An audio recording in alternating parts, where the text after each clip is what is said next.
In this video, we're going to remove the front rail in front of the sink, and we're going to do it without scratching the wall on the sides right here. And we also need to remove the plugs to get this rail out. These are 3/8 inch plugs, and that's your key thing in getting these off. Use a spring-loaded punch a center hole. Then we use a 3/8 inch Forstner bit, and we'll drill down to the screw head, being very careful not to screw into the head. As you can see, we've got a hole that has just a tiny bit of wood left in front of the hole. I use a pick to scrape that out, and I also use it to get out the glue that is in the tops of the heads of the screws. You can use any pick you like. I like the 90°. You can also use the center punch, spring-loaded, to shatter the glue on the tip. Make sure you use an adequate pressure on the screw to unscrew it so that you don't strip the head, and just pull the screw right out, and then just do that for the rest of the screws. I have all of the screws out at this point. Then I used a straight pick. I went around the edge of the rail, that way that I can get the varnish off that has dried in between, and it doesn't rip or strip any of the varnish when I pull the rail.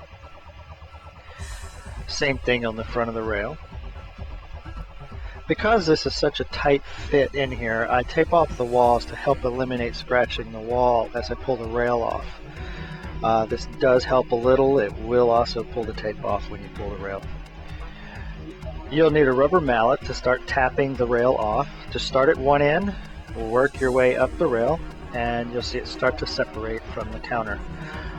Check for resistance, double check, and make sure that it's not glued on, to make sure that you're not ripping the wood. As in this case, it was glued on. So the next thing I'm going to do is use a chisel to go ahead and release that section that has the glue. I'm going to continue back to the tapping. I'm not worrying about scratching the countertop because we are replacing this. Once you've got it tapped loose, push on one end and try to bend in the center a little. That'll give you a little bit of room on the sides, and then just gently pull the board out. And now we have the rail off in one piece, and all we have to do is strip it, sand it, varnish it, and reuse it. Now we're going to move into the laminate countertop. I use a sharp chisel to get right underneath the edge first.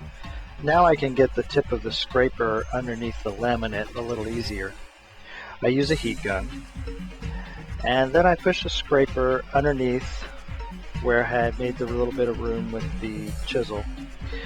Heating up the glue underneath the laminate loosens the laminate top a little, and then the scraper is able to push underneath it a little bit easier.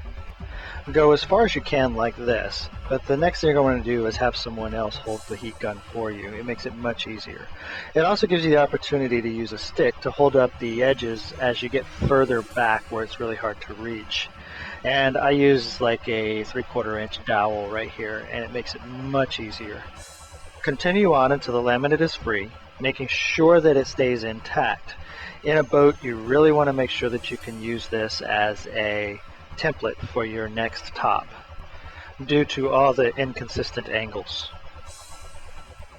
In the next video, we're going to cut the template, the laminate, prep the area, and then install this beautiful new laminate top. Thank you for watching this video, and I hope it helps.